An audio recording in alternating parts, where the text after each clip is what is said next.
덴버 시원장로교회 성도 여러분 반갑습니다. 7월 25일 토요일입니다. 오늘은 원래 자이언 위클리에 제가 나눠드린 그 성경 묵상의 일정이 느헤미야 4장으로 되어 있는데요. 내용을 우리가 보니까 4장에서 7장, 즉 느헤미야 그 일부를 오늘 다 마칠 수 있을 것 같습니다. 그리고 다음 주에 8장에서 느헤미야 13장 말씀까지 2부를 마치고 또 다른 성경 묵상 그 순서를 들어갈 수 있을 것 같아요. 오늘은 평소보다 조금 시간이 길고 양도 조금 많아질 것입니다. 그러나 너무 길지는 않을 것입니다. 이 느헤미야 4장에서 7장의 내용을 보면은요, 총 이렇게 세 부분으로 나누어집니다. 첫째 부분은 성벽 공사가 벽의 그 높이의 전체 높이의 건축되어야 될 높이의 절반 정도 진행이 되었을 때 방해하는 세력들이 일어나게 됩니다. 그 방해자들이 어떤 식으로 방해를 했는지에 대한 내용이 4장에서 6장 14절까지 기록되어 있고요. 두 번째 부분은 6장 15절로 6장 마지막 절까지 그것을 어떻게 느헤미야가 극복하고 성벽 재건을 다 완성했는지, 그리고 마지막 세 번째 7장 말씀을 통해서는 예루살렘을 유다의 이 행정을 재정비하고 또 모든 인구들을 기록한 말씀이 기록이 되어 있습니다. 먼저 첫 번째 4장에서 6장 14절 말씀까지 어떤 자들이 방해를 했을까요? 항상 교회가 하는 일은 방해가 있습니다. 근데 이 방해라는 것이요, 참 아이러니컬하게도 외부에서의 방해가 있고요. 물론 근본적으로는 사탄의 방해죠. 사탄의 격동을 받은 자들이 방해하는 것이지만 외부에서 방해하는 자들이 있고요. 두 번째는 내부에서 방해하는 자들이 있다는 것입니다. 그리고 세 번째는 외부와 내부와 동맹이 되어서 이 타협하는 자들이 항상 방해를 해요. 이러한 세 그룹의 방해는 역사 이래로 계속되어져 왔고, 예수님의 복음을, 십자가와 부활의 복음을 전파하는 곳에는 이러한 세 가지의 유형의 방해자들은 과거에도 있었고 지금도 있고 예수님 다시 오실 때까지 있을 겁니다. 이 방해하는 자들의 외부의 세력들은요, 산발랏이나 도비야, 또 그 외의 원수들이 방해를 했어요. 느헤미야가 3차 포로를 최종적으로 이끌고 돌아왔을 때도 심히 두려워했고 그때부터 이미 방해를 모의를 했어요. 이 방해자들이 조롱하고 비방하고 그들을 위협하고 협박했어요. 그러나 느헤미야는 본문 4절, 그러니까 4장 4절, 또 14절, 20절 계속 5장 6장 말씀의 중간중간에 하나님을 전심으로 의뢰하고 하나님께 긍휼을 구하고 하나님의 자비를 구하면서 강력하게 원수들을 대적하고, 그리고 예수님께서 마태복음 10장 16절에 말씀하셨던 것처럼 뱀같이 지혜롭고 비둘기와 같이 순결한 느헤미야의 모습을 우리가 살펴볼 수 있습니다.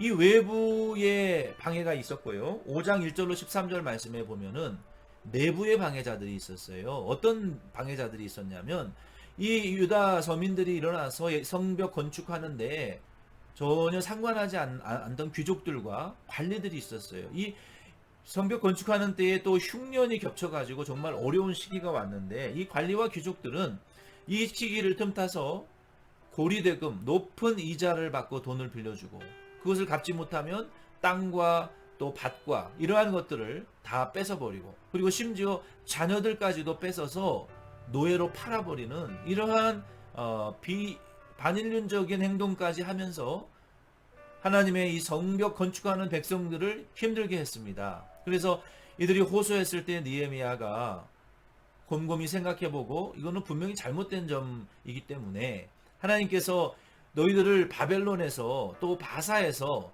하나님이 다 포로로 돌아오게 하셔서 이렇게 우리가 지금 성벽을 건축하게 하는데 너희들이 도로 이 자녀들을 돈 때문에 사고 팔고 고리대금을 하는 것은 옳지 않다. 그러므로 이자를 받지 말라 더 이상. 그리고 빌린 돈과 모든 전답과 기름과 포도주의 100분의 1을 다 돌려주라고 말합니다. 그렇지 않으면 하나님이 엄벌하실 것이라고, 이 먼지처럼 옷을 떨어버리면서 먼지처럼 너희들을 떨쳐버릴 것이라고 강력하게 이야기하고, 그들이 그것을 순종함으로 성벽 재건이 다시 진행이 되었어요. 그리고 세 번째, 어떤 자들의 방해가 있었냐면 유다 백성들 중에 이 귀족들의 이 타협하던 자들이 방해가 있었어요.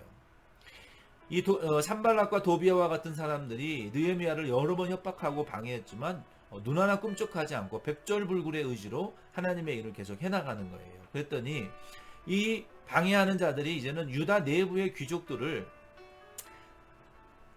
결혼을 시키는 거예요. 자기의 아들을 주고 딸을 받아와서, 그리고 그들의 마음을 뺏고, 그들이 편지로 느헤미야를 비방하고 용기를 꺾어버리는 편지를 가져와서 사람들에게 읽히게 하고, 그리고 또 그들이 또 편지를 써서 소식을 알려주고, 이렇게 느헤미야를 험담하고 그의 의지를 꺾고 용기를 무너뜨리기 위해서, 성벽 건축하는 일을 어떻게든 방해하기 위해서 자기들의 아들과 딸, 정치적이고 이 사사로운 유익을 위해서 동맹하고 협력하고 비방하는, 하나님의 일을 방해하는 이러한 일들이 느헤미야 성벽 건축하는 때에 있었다는 것이죠. 외부와 내부와 또 외부 세력과 동맹 결탁하여 방해하는, 타협하는 이러한 교회를 핍박하는, 하나님의 복음 운동을 방해하는, 그리스도의 십자가와 복음에 아직도 방해하는 이러한 방해꾼들이 교회 안에도 있고 세상에도 있습니다. 이러한 방해가 있었지만 느헤미야는 그런 것에 호락호락 넘어가고 속아 넘어갈 만한 그렇게 물렁한 사람이 아니었어요. 뱀처럼 지혜롭고 순결한 비둘기와 같이 하나님을 전심으로 의뢰함으로 강력하게 원수들을 대적해 나가고, 하나님의 성벽 건축하는 일을 결코 중단됨 없이 계속 진행했습니다. 두 번째는 이제 6장 15절로 19절 말씀에 보면은요, 이러한 방해 가운데에서도 52일 만에 하나님의 성전 성벽 건축하는 일이 완료가 되었어요. 이것은 하나님의 놀라운 역사요, 느헤미야의 강력한 의지와 사명으로 이 일을 중단시키지 않았고, 그들이 한 손에는 이 창을 들고 무장하고 한 손으로는 일을 하고, 반은 성벽을 지키고 반은 일을 하면서 이 얼마나 힘들지만 영적으로 경계와 공격을 방어하는 것을 유지하면서 한 손으로는 일을 하는 이러한 52일 만에 강력한 성벽 건축을 중단하지 않고 완성시킬 수가 있었던 것입니다. 이러한 어려움 가운데에서도 이 일을 가능하게 했던 것은 느헤미야가 끝까지 하나님을 의지했던 것이고, 그리고 하나님의 역사가 있었고 백성들이 정성을 들여 그 하나님의 뜻에 순종했기 때문에 이 일이 가능한 거예요. 오늘날 참 이민교회도 우리가 얼마나 어렵습니까? 우리 덴버션 장로교회도 작은 교회고 개척교회와 같은 교회고, 우리가 여러 면에 있어서 정말로 이 이민교회는 선교지와도 다르고 한국교회와도 다르고 정말로 특수한 사역지입니다. 우리 이민교회의 재직들과 성도들은 이 교회를 이 느헤미야와 같이 성벽을 건축했던 백성들과 같이, 어쩌면 한 손에는 우리가 창을 들고 한 손에는 우리가 이 성벽 건축하는 기구를 들고 일을 하는 것처럼, 또 한 팀은 봉사하는 이 성벽 봉사하는 일을 하고, 또 다른 팀은 경계와 공격을 방해하는 이러한 일들을 감당하는 이 두 가지의 일들을 동시에 해야 되는 우리의 생계와 신앙생활, 또 우리의 가정과 교회, 또 우리 자신과 자녀 세대를, 한국과 미국을 이렇게 동시에 우리가 소속되어져서 사명을 감당해 나가야 되는 정말 특수한 사역이라고 볼 수 있습니다. 그래서 이 일을 하는 일에 여러 가지 방해 요소들이 있을 수 있지만, 저와 여러분은 느헤미야와 그 유다 백성들과 같이 우리는 두려워하지 마시고 우리에게 맡겨주신 그 사명을, 한 손에는 창을 들고 한 손에는 우리가 성벽 건축하는 도구를 들고 사역을 감당하는 것처럼, 우리는 두 손 두 발을 다 사용해서 힘들지만 여러분 낙심하지 마시고 또 두려워하지도 마시고 좌절하지도 마시고 이 일을 계속 힘써 나가 주시기를 간절히 부탁을 드립니다. 마지막 세 번째 7장 1절로 7절 3절 말씀에 보면은요,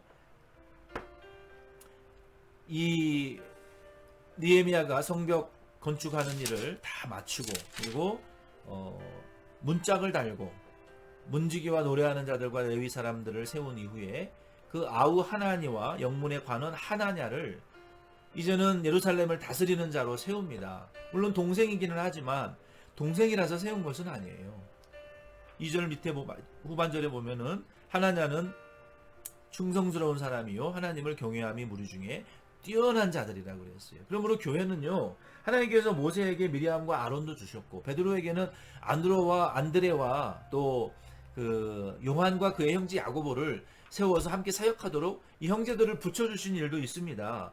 우리가 같은 형제들끼리 한 교회에서 중요한 사역을 감당하며 봉사하는 것은 참 좋은 일이죠. 그러나 교회는